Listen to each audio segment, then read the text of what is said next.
지난 2010년부터 2011년까지 중동과 북아프리카 지역에 불었던 자스민 혁명이 있습니다. 튀니지에서 시작해서 이집트와 예멘과 시리아, 리비아, 바레인 등 20여 개 나라에 큰 영향을 주었던 사건이었습니다. 독재 정권과 권위주의 정권을 무너뜨리고 민주화 열풍을 불게 했습니다. 그 지역에 있는 여러 나라들이 아랍의 봄이라고 말하는 이 혁명이 앞으로 아랍권을 더 좋아지게 할 것이다 예상을 했습니다. 그런데 지내놓고 보니까 두 가지 양태로 바뀌게 되었습니다. 더 좋아진 나라가 있는가 하면 더 나빠진 나라도 있는 것입니다. 이전 정권이 붕괴되고 그리고 민주정권으로 채워야 되는데 그렇지 못한 나라들이 생겼던 것입니다. 나중에는 내전까지 돼서 더 어려워진 상황이 만들어진 나라가 있습니다. 예를 들어서 시리아 같은 경우에 아랍의 봄의 열풍이 불었지만 내전으로 그것이 발전되었다가 나중에 더 혼란해지고 그 틈에 IS라고 하는 새로운 국가가 그 땅을 차지하고 더 복잡하게 만들게 되었다고 하는 것입니다. 이것은 무엇을 말하냐면 옛것을 버리고 새것으로 채우지 않으면 이전보다 더 악한 것으로 채워지게 되고 더 혼란스러울 수 있다는 것을 우리에게 말씀드리고 있는 것입니다. 지난 시간에 저는 하만을 장대에 매달라고 하는 다소 좀 살벌한 제목을 가지고 설교를 했습니다. 하만이 누굽니까? 하만은 자기 중심적인 사람입니다. 돈으로 모든 것을 해결하려고 하는 성공지향적인 사람이요, 기분 따라서 다른 사람을 죽이고 꺾어야만 속이 풀리는 잔인한 성품의 사람입니다. 이것을 과감하게 버리고 장대에 매달아야 하나님의 백성들이 산다는 말씀을 드렸습니다. 마찬가지로 우리의 옛 습성과 옛 습관을 버리지 않으면 우리는 새로운 믿음을 이룰 수가 없다고 하는 것입니다.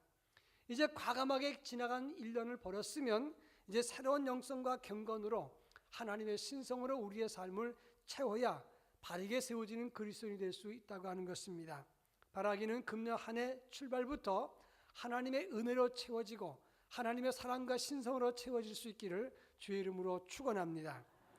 오늘 우리가 읽은 본문의 말씀은 골로새서 1장 23절입니다. 금년 표의 주제의 말씀인데 골로새 교회에 슬며시 들어왔던 이단들이 있었습니다.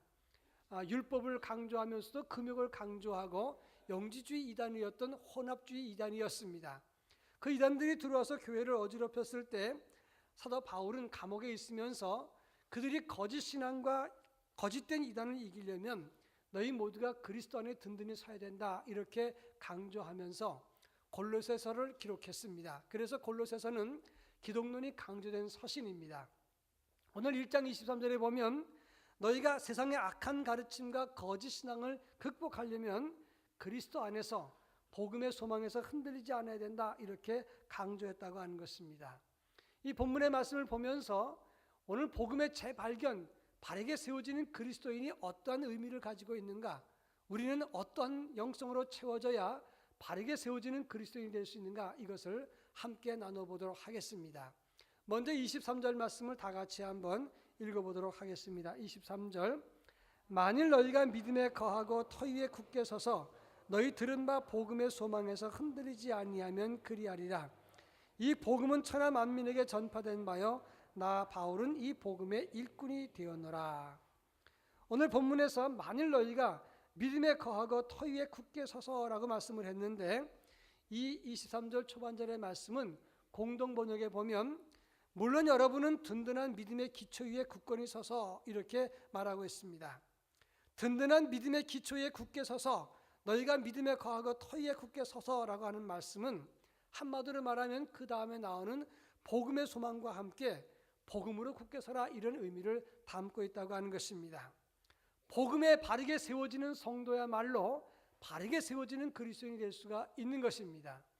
그런데 여기서 한 가지 질문할 것은 바로 복음에 바르게 세워지라 하는 말씀을 안 믿는 사람에게 준 것입니까? 아니면 믿는 사람에게 준 것입니까? 예수 잘 믿는 사람에게 이 말씀을 주신 겁니다.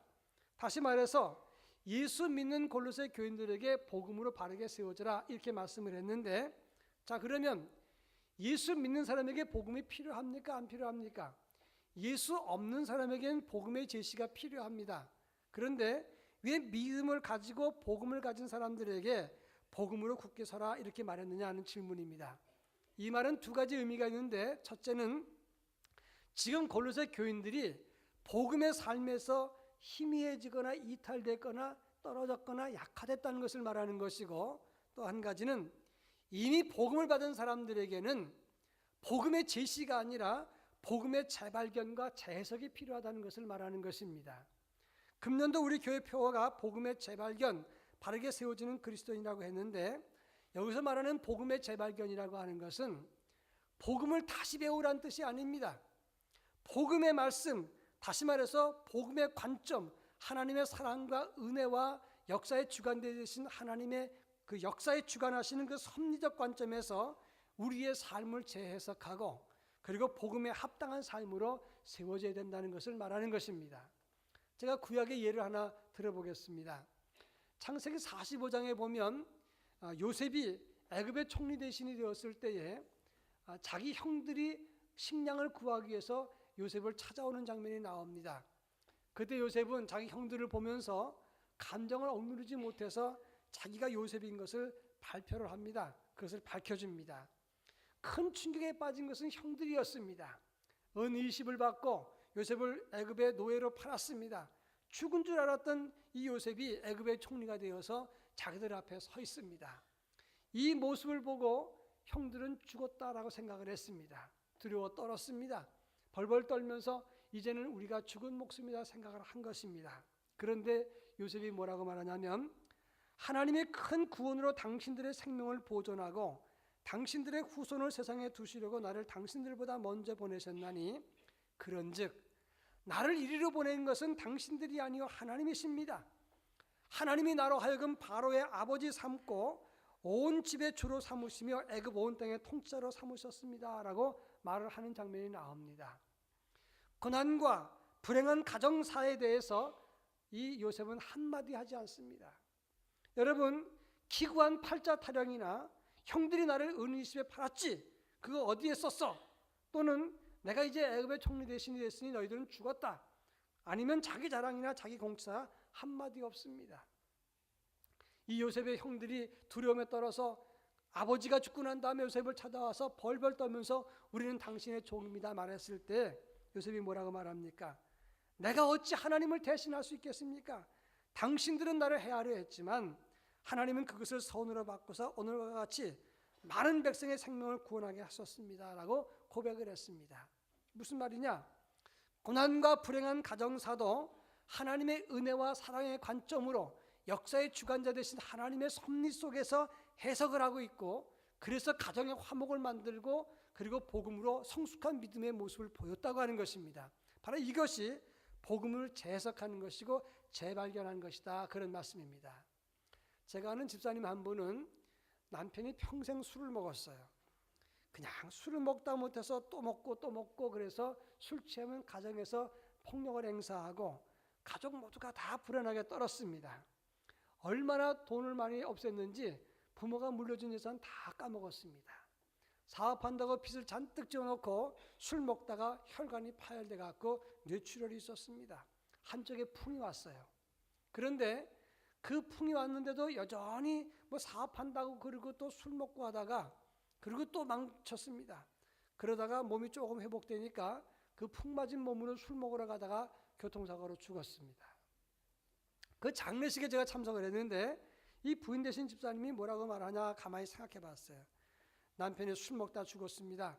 그렇게 속색이다가 죽었으니 잘 됐습니다. 이렇게 한마디라도 할 줄 알았는데 한마디도 없었어요. 하나님 앞에서 참 힘들게 살았지만 그래도 하나님의 은혜로 잘 살았습니다. 남편 덕분에 기도를 많이 하게 됐고 우리 자녀들도 믿음으로 기도하다가 하나님의 은혜를 체험하고 경건하게 잘 살았습니다. 남편에 대한 분노나 원망이나 팔자 타령이나 자기 고생에 대한 말을 한마디 하지 않았습니다. 제가 그것을 보고 감동을 받았어요. 오늘날 많은 예수 믿는 사람들이 복음을 가지고 있다고 하면서 팔자 타령, 남을 원망하고 불평하고 남의 잘못을 시비하고 공치사하는 사람이 얼마나 많습니까? 그러나 같은 사건이라도 복음의 관점, 하나님의 섭리적 관점으로 보면 그냥 보는 것과 다르다는 사실을 알아야 되는 것입니다. 이제는 복음을 받은 우리들이지만 남을 원망하거나 불평하거나 팔자 타령이 아니라 복음의 눈으로 다시 해석을 하고 복음의 눈으로 내 현실을 바라보고 그리고 복음의 삶을 살아야 된다 하는 것입니다. 우리가 복음을 보고 해석하느냐 아니냐는 큰 차이가 나는 것입니다. 사랑의 관점으로 보면 모든 것이 아름답게 보일 수 있기 때문입니다. 한 어린아이가 엄마 생일을 맞이해서 백화점에 가서 엄마 네일을 하나 살라고 갔습니다. 우리 엄마 네일 사러 왔습니다. 생일 선물로 주려고 합니다. 이 점원 아가씨가 엄마 치수가 어떻게 되니? 아이가 모른다고 했어요. 그러면 키가 크니 작으니? 대답을 못합니다. 엄마가 뚱뚱한 편이니 날씬한 편이니 말하니까 이 아이가 씩 웃으면서 우리 엄마 몸매는 완벽하고 예뻐요 라고 말을 했습니다. 이 점원 아가씨가 날씬한 치수 하나를 잘 포장해서 주었습니다. 그 다음날 이 아이는 내복을 바꾸러 왔습니다. 엄마 사이즈가 빅 사이즈였던 걸 몰랐던 겁니다. 그런데 사랑의 눈으로 보니까 자기 엄마는 가장 완벽한 몸매를 가지고 예쁘다고 생각한 겁니다. 사랑의 눈으로 보는 것과 사랑의 눈으로 보지 않는 건 큰 차이가 있어요. 혹시 남편들이 여러분 옷을 사갔는데 사이즈가 틀리면 여러분들을 가장 완벽한 몸매로 본 것으로 여러분 이해하시길 바랍니다. 여러분 어떤 눈으로 보느냐가 중요한 것입니다. 복음의 관점으로 보면 하나님의 긍정의 눈으로 볼 수가 있는 것이고 하나님의 역사적 주관 섭리 관점으로 보면 우리 안에 해되는 게 하나도 없다는 것을 알 수가 있는 것입니다. 하나님의 관점, 사랑의 관점, 은혜의 관점, 역사의 주인 되신 하나님의 관점으로 긍정의 눈으로 복음으로 우리 인생을 해석하면 우리의 자신과 우리 이웃과 가정과 그리고 교회를 다시 해석할 수가 있다고 하는 사실을 알아야 되는 것입니다. 그런 관점이 회복되어야만 바르게 믿음으로 세워질 수 있다는 것입니다. 열왕기하서 12장 2절에 보면 요아스는 여호야다가 그를 교훈하는 동안에는 여호와 보시기에 정직히 행했다라고 말씀을 하고 있습니다. 요아스 왕은 누굽니까? 아합의 딸 아달랴가 폭정을 저지르고 왕자들을 다 죽이고 아달랴가 여왕이 되었을 때 여호야다라고 하는 제사장은 요아스를 숨겨서 키우다가 그래서 7살 때 왕위를 세운 사람입니다. 여호야다가 있을 동안에는 요아스가 하나님의 말씀을 잘 받고 그 가르침을 따랐다가 선한 왕이 되었습니다마는 여호야다가 죽은 다음에는 우상 숭배하고 믿음을 떠났다가 악행을 저지르게 됐습니다. 여호야다의 아들이었던 스가랴에게 하나님의 영이 임해서 왕에게 찾아가서 왕이여 지금 잘못하고 있습니다 라고 말했을 때 요아스는 그 아들을 스가랴를 죽여버립니다. 하나님의 말씀과 하나님의 은혜를 떠난 그 왕은 실패의 길을 걸었지만 하나님 말씀을 붙잡고 있는 동안에는 그가 선정을 베풀었던 선한 왕이 되었었다고 하는 것입니다. 오늘 우리들이 왜 복음을 가지고 있으면서도 실패한 믿음을 생활합니까? 그것은 복음을 재발견하지 못하고 복음을 재해석하지 못했기 때문이라고 하는 것입니다. 복음의 정신을 떠나지 아니하고 하나님의 사랑의 관점, 은혜의 관점, 역사의 주관자 되신 하나님의 역사를 보면서 우리가 복음의 삶, 생명의 삶을 다시금 일어설 수 있기를 주의 이름으로 축원합니다. 이것이 바로 복음의 재발견인 것입니다.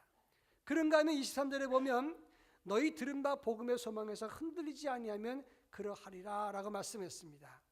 이 말은 성도는 복음의 소망으로 채워져야 된다 이런 말씀이 되는 것입니다. 메이어라고 하는 신학자는 이 본문을 뭐라고 해석했냐면 성도들에게 주어진 메시아 왕국에 대한 영생의 소망에서 흔들리지 않는 것이다 이런 말을 했습니다. 한마디로 말하면 복음의 소망에서 흔들리지 말라는 말은 하나님 나라에 대한 확신을 가지라 이런 말입니다. 분명한 내세관을 회복하라고 하는 것입니다. 여러분 분명한 내세관이 있는 사람과 없는 사람은 큰 차이가 있습니다. 예수 믿어도 하나님 나라에 대한 소망이 없으면 그날에 대해서 헌신하지 못합니다. 이 땅의 것이 전부인 줄 알고 땅의 것 집착하다가 이 세상 헛살게 되는 경우가 얼마나 많은지 모릅니다. 초대교회 때 예수님의 12제자들 그들은 예수님께서 붙잡히셨을 때 다 도망갔습니다. 예수를 부인했습니다. 예수 십자가 근처에 가지도 않았습니다. 그랬던 그들이 예수의 부활을 체험하고 난 다음에 어떻게 바뀌었습니까? 사도행전 4장 18절에 보면 다시는 그의 이름으로 말하지도 말고 가르치지도 말라 경고하면서 위협을 했습니다. 그랬을 때 그들이 뭐라고 대답합니까? 우리가 하나님 앞에서 너희 말 듣는 것보다 하나님 말씀 듣는 것보다 옳은가를 판단하라. 우리는 보고 들은 것을 전하지 않을 수 없노라. 이렇게 당당하게 선언하는 것을 볼 수가 있습니다. 바로 얼마 전에 예수 죽였던 그들 앞에서 두려워 떨고 도망갔던 그들이 예수 부활을 체험하고 난 다음에는 죽음을 불사하고 하나님 나라에 대한 소망으로 확신 가지고 당당하게 대하는 것을 볼 수가 있습니다. 스데반이 돌에 맞아 순교하는 자리입니다. 그런데 그들 돌을 맞고 쓰러져 가면서도 두려워하지 않고 오히려 저들을 용서해달라고 말하면서 천사의 얼굴을 하고 자니라라고 성경은 말하고 있습니다. 스데반이 본 것은 돌을 치는 사람의 돌이 아니었습니다. 하늘이 열리고 하나님의 보좌 그 우편에 계신 예수 그리스도를 보았기 때문에, 하늘 문이 열렸기 때문에 그는 죽음이 두렵지 않았다고 하는 것입니다. 하나님 나라를 분명히 보는 사람과 그렇지 못한 사람은 분명히 다릅니다. 미국 북동부 뉴햄프셔 주에 위치한 워싱턴 산은 해발 1917m입니다. 정상 부근에 돌로 된 표지판이 있는데 그 표지판에 한 여성 등반객이 죽었던 이야기가 기록되어 있습니다. 이 여성 등반객이 등산을 하다가 안개가 자욱하게 끼고 그리고 추웠습니다. 추위와 피로와 고통을 견디지 못하고 그 지점에서 쓰러졌습니다. 그리고 죽었습니다. 그런데 그 여인이 죽었던 그 지점 바로 백보 앞에 이 피난소가 있었습니다. 보호소가 있었단 말이에요. 여러분, 만약에 백보 앞에 피난소가 있었다고 생각한다면 그 여인이 추위와 배고픔과 피로 때문에 그 자리에서 포기하겠습니까? 절대 포기하지 않습니다. 마찬가지입니다. 우리가 하나님 나라에 대한 소망이 분명히 있으면 지금 아무리 힘들고 곤고하고 지치고 절망스러워도 반드시 견디고 이기고 충성할 수 있다고 하는 것입니다. 농부가 봄에 씨를 뿌립니다. 가을에 결실을 확신하면 지금 참을 수 있는 겁니다. 아무리 힘들어도 씨앗은 절대 먹지 않는다. 그런 말씀입니다. 오늘날 예수 믿는 사람들이 하나님 나라에 대한 분명한 소망이 있습니까? 천국에 대한 확신이 있습니까? 많은 사람들이 그렇다고 말을 하는데 실상은 이 땅의 것에 창념하고 여기 것이 전념하고 여기에 모르는 것을 거는 올인하는 경우가 많다고 하는 것입니다. 무디가 죽기 전에 이런 말을 했습니다. 세상이 물러가고 내 앞에 하늘문이 열리고 있구나 감격했습니다. 하나님 나를 부르신다. 나는 간다. 그랬을 때 아들이 뭐라고 말하냐면 아버지 안 됩니다. 지금 아버지는 못된 죽음의 꿈을 꾸고 계신 겁니다. 정신이 놓으시면 안 됩니다. 그럴 때 무디가 말합니다. 나는 하늘문에 들어간다. 오늘은 나의 승리의 날이다. 내가 면류관을 쓰는 날이다. 영광스럽다라고 말을 했습니다. 하늘문이 열린 것을 보는 사람과 그렇지 못한 사람은 다릅니다. 하늘문이 열린 것을 보지 못하면 죽음의 꿈을 꾸는 것입니다. 그러나 하늘문을 연 사람은 이 땅의 것이 그렇게 크지 않습니다. 이 땅의 것이 부질없습니다. 하나님이 갚으시고 하늘상이 있고 하늘나라가 보이면 지금 손해보고 나를 포기하고 견디고 참고 살 수가 있는 것입니다. 예수 믿는 사람들이, 우리 복음을 받은 사람들이 이 땅의 나라가 최종 목적이라면 가장 불행한 사람 아니겠습니까? 그러나 이 땅이 전부가 아니기 때문에 우리는 그 나라를 바라보고 눈을 뜨고 하늘나라 비밀을 바라보기 때문에 지금 참고 견디고 지금 수고하고 애쓰는 것이다. 그런 말씀인 것입니다. 20세기 최고의 철학자 화이트헤드가 동서양의 철학을 어울렀던 아주 20세기의 칸트 같은 사람이었습니다. 어느 날 이 화이트헤드가 자동차를 몰고 가는데 할머니 한 사람이 길가에서 힘들게 길을 걸었습니다. 이 화이트헤드가 길을 세우고 그 다음에 할머니를 태워드렸습니다. 할머니 어디까지 가시는지 제가 모시고 가겠습니다. 이 할머니가 친절하신 걸 보니까 예수 믿는 사람인가 보네요. 그랬더니 이 화이트헤드가 말합니다. 아닙니다. 성숙한 인격을 가지고도 얼마든지 예수 안 믿고도 이렇게 살 수 있습니다. 나름대로 철학 이야기를 쉽게 풀어주면서 자율적인 인간 그리고 덕도한 인간, 성숙한 인간이 얼마나 세상에 도움 주는지를 설명했습니다. 할머니가 다 듣더니 나는 당신 선생님이 하시는 말씀이 뭔 말인지 모르겠습니다. 그런데 당신 나이도 지극한 사람이 어쩌자고 예수 안 믿는 거야? 이렇게 이야기를 하고 내렸다는 거예요.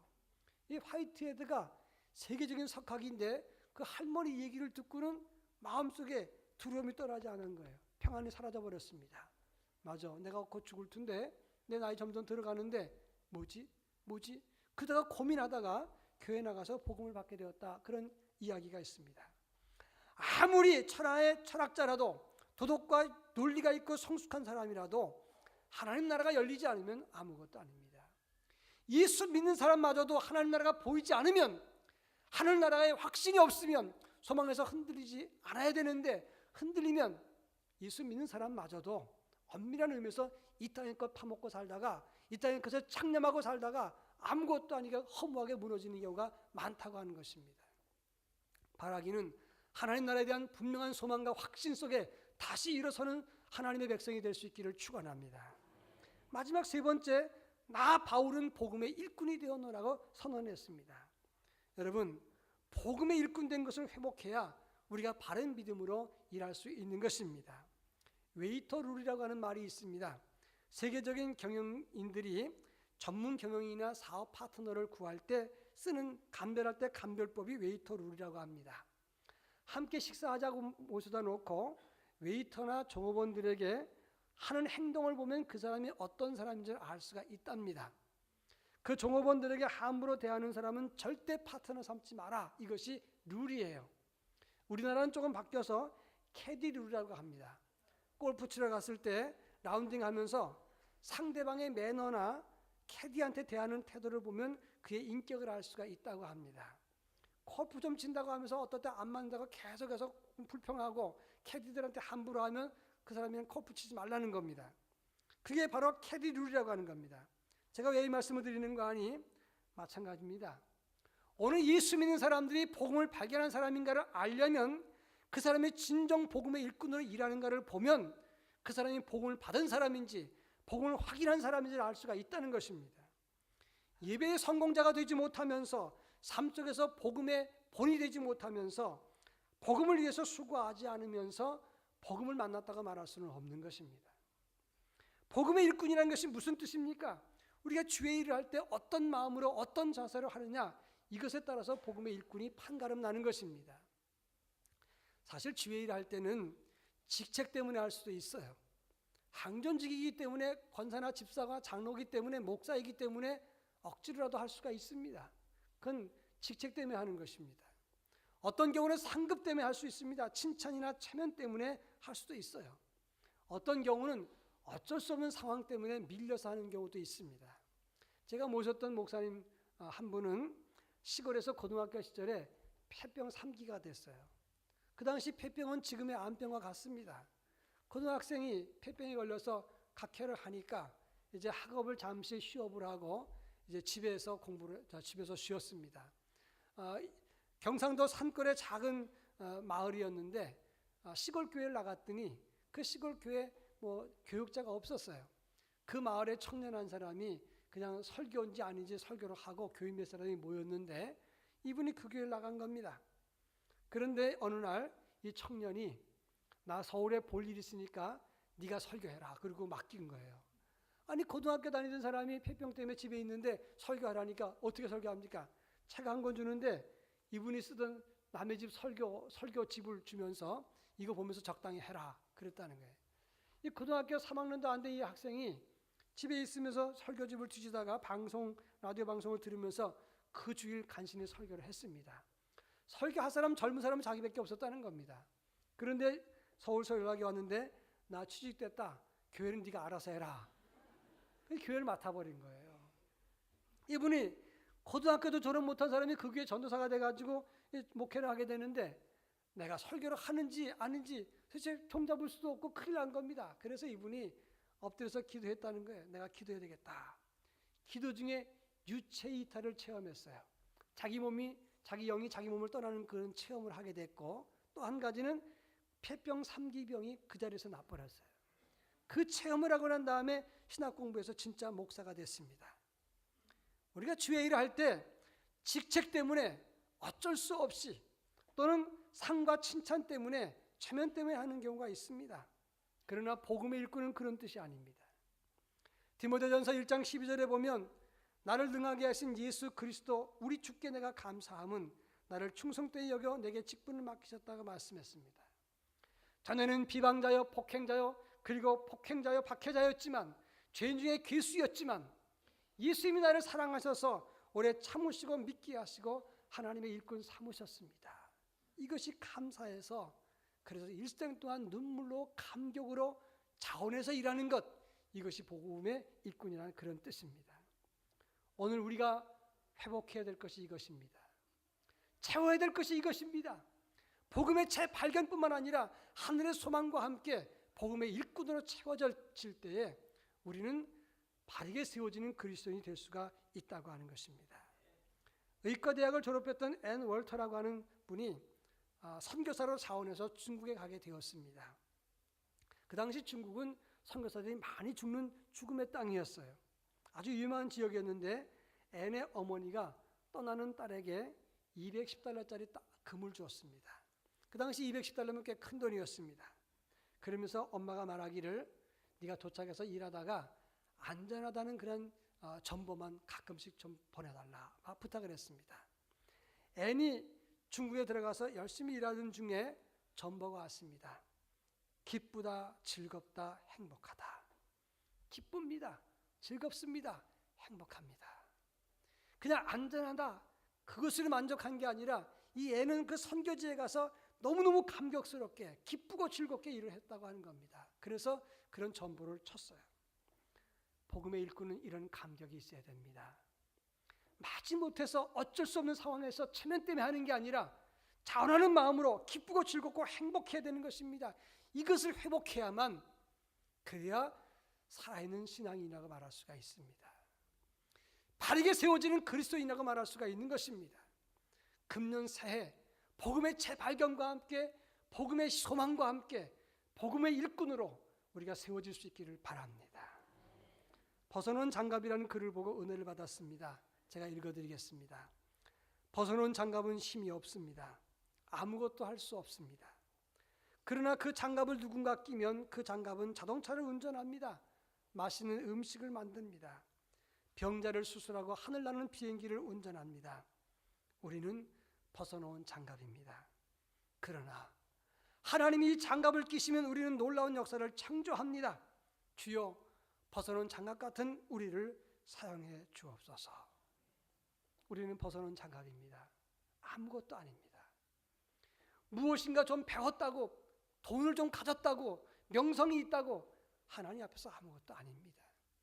하나님이 우리 인생을 붙잡아 줄 때 우리 인생이 하나님의 도구로 쓰일 수가 있는 것입니다. 벗어난 우리 같은 장갑 같은 우리들이 복음을 재발견하고 다시 일어서서 하나님의 도구로 쓰일 수 있기를 주의 이름으로 축원합니다. 기도하겠습니다. 사랑 많으신 하나님 아버지, 2010년 새해가 밝았습니다.